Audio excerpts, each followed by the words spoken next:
आत्मीय भाइयों एवं बहनों, नव सृजन के निमित्त महाकाल की तैयारी। साथियों, यह युग संधि काल चल रहा है और इसी 21वीं सदी में महाकाल की क्या तैयारी है और आपकी क्या तैयारी है, इस पर विचार और चिंतन मनन इस पुस्तक को सुनने के बाद जरूर कीजिए। आइए पढ़ते हैं यह पुस्तक नव सृजन के निमित्त महाकाल की तैयारी। लेखक पंडित श्री राम शर्मा आचार्य। साथियों, अनौचित्य का प्रतिकार। कभी कभी ऐसा समय आता है, कभी कभी ऐसा समय आता है कि छूत की बीमारी की तरह अनाचार भी गति पकड़ लेता है और अपने आप अमरबेल की तरह बढ़ने लगता है। अपनी निज की जड़ न होने पर भी यह बेल विस्तार पकड़ती जाती है और देखते देखते किसी भी वृक्ष पर पूरी तरह छा जाती है। वनस्पतियों पर चिपकने वाले कीड़े भी बिना किसी दूसरे की सहायता के अपनी वंश वृद्धि करते रहते हैं और उन्हें नष्ट कर डालते हैं। साथियों, दुष्ट चिंतन और भ्रष्ट आचरण इन दिनों एक प्रकार से प्रचलन जैसा बन गया है। पृथ्वी की गुरुत्वाकर्षण शक्ति हर वस्तु को नीचे की ओर ही खींचती है। पानी भी बिना किसी प्रयत्न के नीचे की ओर ही गति पकड़ता है। दुष्टता की प्रवृत्ति भी ऐसी ही है। ये वह पतन और पराभव की दिशा ही पकड़ती है, जबकि किसी भी ऊंचा उठाने के लिए असाधारण कष्ट साध्य परिश्रम करना पड़ता है। उदाहरण के लिए, रावण जन्मा तो अकेला ही था, उसके बेटे पोतों ने ही नहीं, वंशजों और प्रजाजनों ने भी वही रीत नीति अपना ली थी। सर्वत्र अनाचार ही फैल गया था। कंस, जरासंध, वृत्तासुर, महिषासुर आदि ने भी अपने अपने समय में ऐसे ही विस्तार क्रम अपनाए थे और अनाचार की सब ओर भरमार दीख पड़ने लगी थी।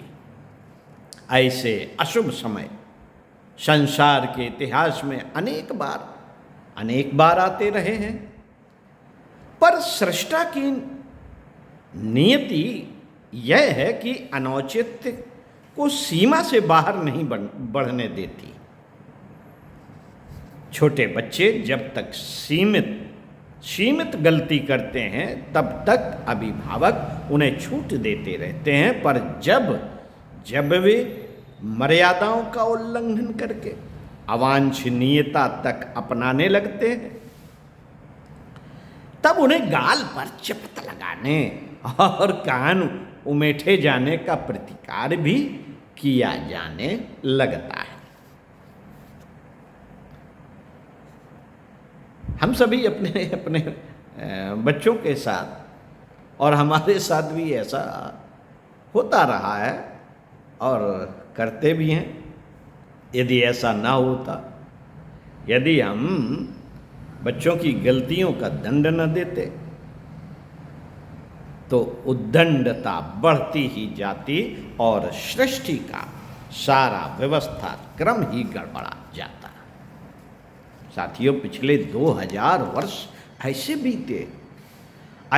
बीते हैं जिनमें अनीत और अनाचार ने अपनी सभी मर्यादाओं का उल्लंघन किया। समर्थों ने असमर्थों को त्रास देने में कोई कसर नहीं छोड़ी। सामंतवादी युग के नाम से इसी को अंधकार काल कहा जाता रहा है। समर्थ लोगों ने गिरोहबद्ध होकर अपनी संयुक्त शक्ति का दुरुपयोग करने में कहीं कोई कसर नहीं रहने दी। इस अवधि में पीड़ितों ने भी मानवीय मर्यादा के अनुरूप कोई प्रतिरोध नहीं किया। कष्ट सहना ही है तो दूसरों का न सही अपना खून तो बहा ही सकते हैं। इस संकटों से जूझने की मनुष्य की यह शाश्वत सामर्थ्य ही उसकी विशिष्टता रही है। मनुष्य वस्तुतः ऐसी मिट्टी से बना है कि वह अनीत से जीत भले ही ना सके, पर उससे टक्कर तो ले ही सकता है। अनीत को निर्बाध चलने देने या उसे सहते रहने के स्थान पर उससे टकराते हुए मानवीय गरिमा को जगाना भी तो जरूरी है। साथियों, जब अनाचारी अपनी दुष्टता से बाज नहीं आते और सताए जाने वाले कायरता, भीरुता अपना कर टकराने की नीति नहीं अपनाते, तो उसे भी बुरा लगता है जिसने इस सृष्टि का सृजन किया है। मित्रों,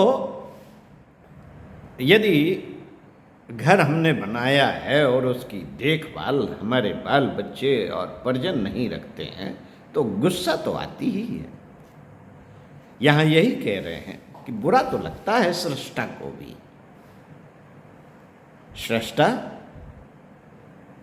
का आक्रोश तब उभरता है, सृष्टा का आक्रोश तब उभरता है जब अनाचारी अपनी गतिविधियां छोड़ते नहीं और पीड़ित व्यक्ति उसे रोकने के लिए कटिबद्ध होते नहीं।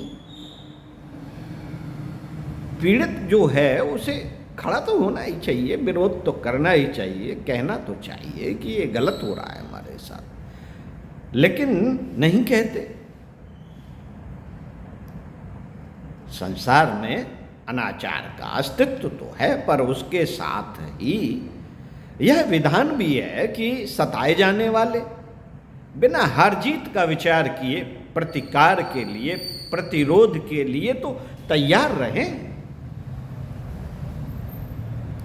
गायत्री परिजन हमारे प्रतिरोध के लिए तो तैयार रहें, प्रतिरोध तो करें, सप्तसूत्रीय आंदोलन के कार्यक्रम तो चलाएं, बस बातें ही सुनते रहते। यहाँ पर गुरुदेव कहते हैं कि दया, क्षमा आदि के नाम से अनीत को बढ़ावा देते चलना सदा से अवांछनीय समझा जाता रहा है। सदा से अनीत के प्रतिकार को मानवीय गरिमा के साथ जोड़ा जाता रहा है। जब गलतियां दोनों ओर से होती हैं तो अपनी व्यवस्था को लड़खड़ाते देखकर सृष्टा को भी क्रोध आता है। जब आप शांत बने रहते हैं और कुछ नहीं करते तो सृष्टा को भी, जिसने ये सृष्टि गढ़ी, उसको भी क्रोध आता है। मिशन जिसने बनाया है उसको भी क्रोध आता है। मिशन से जुड़े हुए लोग अगर कुछ नहीं करें तो उन पर भी क्रोध आता है।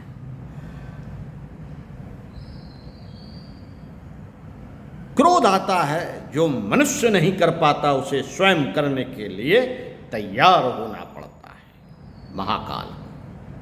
महाकाल को स्वयं करने के लिए तैयार होना पड़ता है। साथियों, अवतार परंपरा तो इसी को कहते हैं। जब भी ऐसे समय आए हैं, सृष्टा ने अपने हाथ में बागडोर संभाली है और असंतुलन को संतुलन में बदलने का प्रयत्न किया है। यदा यदा ही धर्मस्य वाली प्रतिज्ञा का निर्वाह करने के लिए वह वचनबद्ध है। उसने समय समय पर अपने आश्वासन का निर्वाह भी किया है। अपने समय को प्रगति के युग, अपने समय को प्रगति का युग कहा जाता है। इन दिनों ज्ञान और विज्ञान का असाधारण विकास विस्तार हुआ है। इसके साथ ही सुविधा साधनों की भी अतिशय वृद्धि हुई है। प्राचीन काल में इतने साधन नहीं थे, फिर भी सर्वसाधारण को चैन के साथ हंसते हंसाते दिन काटने का अवसर मिल जाता था। पर अब पर अब सुविधाओं का कहीं अधिक बाहुल्य होते हुए भी हर व्यक्ति को खिन्न, उद्विग्न और विपन्न देखा जाता है। साथियों, ये तो हम लोगों ने भी देखा है अपने जीवन में। प्राचीन काल की बात क्या करें, अपने ही जीवन में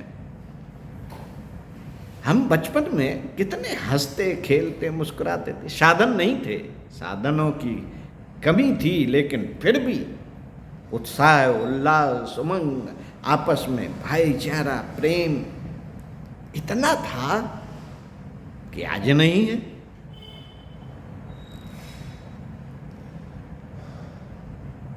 इसका कारण वस्तुओं की कमी नहीं, इसका कारण वस्तुओं की कमी नहीं, वरन यह है कि जो कुछ उपलब्ध है उसका सदुपयोग बन नहीं पड़ रहा। बुद्धिमत्ता का वास्तविक स्वरूप यही है कि जो कुछ हस्तगत है, जो कुछ हमारे हाथ में है, उसका श्रेष्ठतम सदुपयोग बन पड़े। मनुष्य की आवश्यकताएं सीमित हैं, साथ ही उसकी उत्पादन शक्ति असाधारण है। इतना सब कुछ होते हुए भी इसे आश्चर्य ही कहना चाहिए कि लोगों में से अधिकांश खिन्न, विपन्न, उद्विग्न पाए जाते हैं। यही अपने समय की सबसे बड़ी गुत्थी है। अपने समय की साथियों सबसे बड़ी गुत्थी यही है, समाधान इसी का किया जाना चाहिए, अन्यथा समृद्धि के नाम, समृद्धि के साथ लोगों की विपत्ति भी बढ़ती ही जाएगी। ज्ञान और विज्ञान का सदुपयोग इसमें है। ज्ञान और विज्ञान का सदुपयोग इसमें है कि उसे नीतिमत्ता के साथ नियोजित किया जाए।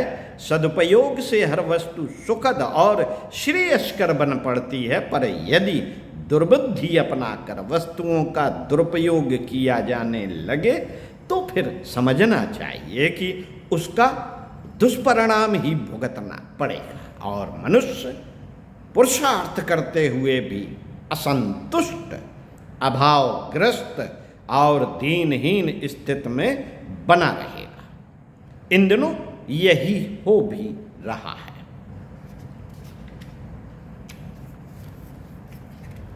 अभाव नहीं, उनका दुरुपयोग ही जन जन को हर दृष्टि से हैरान किए हुए है। यदि मूल कारण को हटाया न जा सका तो उन समस्याओं का हल न हो सकेगा जो हम सबको निरंतर हैरान किए हुए है। साथियों, मनुष्य को उसकी सामान्य आवश्यकता से इतनी अधिक सामर्थ्य मिली है कि वह अपनी निजी आवश्यकताओं के अतिरिक्त अपने परिवार, परिकर और संपर्क क्षेत्र की आवश्यकताएं भी पूरी कर सके। फिर भी होता ठीक उल्टा ही देखा गया है। लोग दुख पाते हैं और दुख देते पाए जाते हैं। इसका कारण एक ही है, उपलब्धियों का दुरुपयोग होना।